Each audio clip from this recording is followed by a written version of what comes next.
Alors, maintenant, je vais expliquer un autre phénomène qui est extrêmement important dans la vente. Ça s'appelle la scalabilité. Et la scalabilité prend tout son sens avec le marketing digital. Ce que je vais expliquer tout de suite, vous devez comprendre ça. Parce que si vous comprenez ça, vous allez savoir exactement ce qu'il faut faire pour devenir un vendeur 3.0. Un vendeur 3.0, ce n'est plus quelqu'un qui vend les chips lui-même au marché. Chips. Bannir ça. On doit bannir ces gens qui mangent savon. Si on voit un vendeur 3.0 faire ça, on retire l'étiquette. Parce que il ne faut pas nuire à la crédibilité de ce nom. La scalabilité, c'est un phénomène économique qui réunit 3 éléments.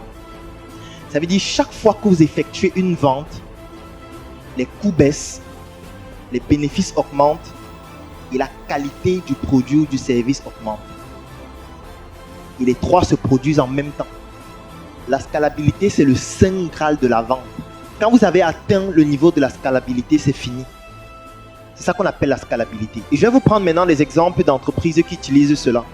Et si vous avez un concurrent qui a la scalabilité et vous n'en avez pas, vous allez disparaître.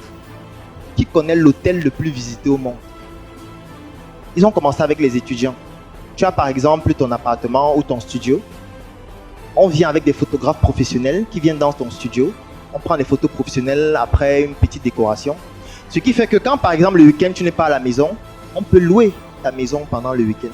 Pour des gens qui viennent d'ailleurs, par exemple, ils font samedi et dimanche, ils payent peut-être 30 000, la plateforme a 10 000, toi tu as 20 000. Après un mois, ça fait 80 000, ça te permet de payer ton loyer gratuitement juste en louant ta chambre 2 fois par semaine. Et eux, ils gagnent 10 000 sans chambre. C'est comme ça qu'ils sont devenus l'hôtel le plus visité au monde, jusqu'à ce jour.